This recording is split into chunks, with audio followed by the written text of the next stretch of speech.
How's the hair? Looks great. All right, good.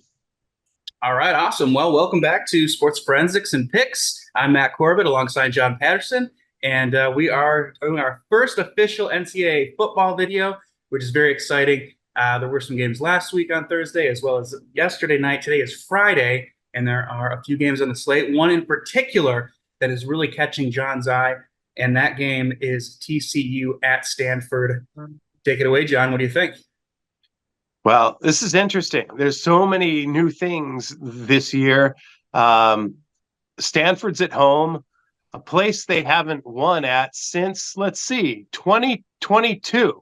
If they actually won there in 2022, they got blanked. They were 0-7 at home last year. This is just a really horrible team. Not really a great program. I mean, they're more known for basketball, obviously, but you got to.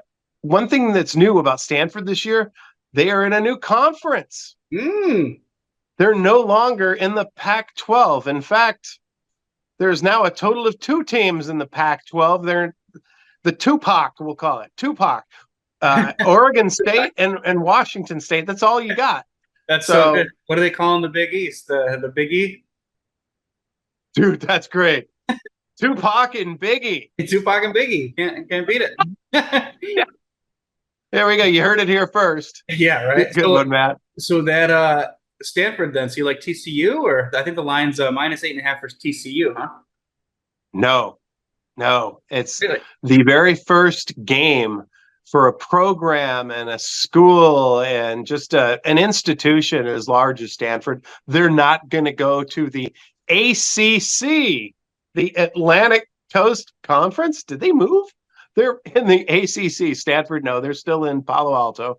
But yeah, they are in the ACC now. And obviously USC, UCLA, Washington, Oregon, all these big schools, they all bolted from the former, Pac-10, which became the Pac-12. Now they're Tupac. Yeah. That's classic. So Yeah. I don't see them losing that game. I see, it's a new beginning. They're at home. Don't be shocked at all to see not just the cover. Yeah, a smart bet is taking Stanford and the 8.5 points. But I am all over the money line. Now, I think of my brother Scott. He made more money on my picks than I did. I would be on a game like this and only bet the money line, where he would put at least twice as much on the points as he would on the money line. And sometimes he'd win on both and rake. Other times he would end up a net winner when I would be a net loser off of my pick. And so obviously, don't be afraid of the money line. Look for the victory. I mean, they could tear down the field goal post afterwards. I mean, geez, they haven't won there in a long time.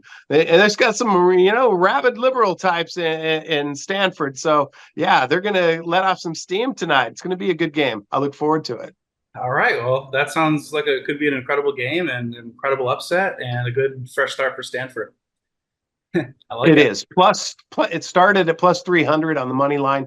It's now down to between plus 260 and plus 270. So I think the wise guys are on it too. It's just one of those historical games. I'm real big on historical moments, like the first game with a brand new head coach who's really good, or a new player that's transferring over to another team. There's always certain moments where sometimes the history is more important than the game, or the X's and the O, or the O's, or the W, so to speak. And I think that that's one of these games. So I look for Stanford to start off with a little bit of excitement for their program, their boosters, and their fans. I like that. Well, great take here from John Patterson. Thank you, buddy. Appreciate it. And All we're going to good. do a video very soon about the full slate Saturday. So that'll be great as well. Make sure you check that out. Make sure you like, subscribe, and comment, share all the good stuff. Thanks a lot for being with us. Appreciate it.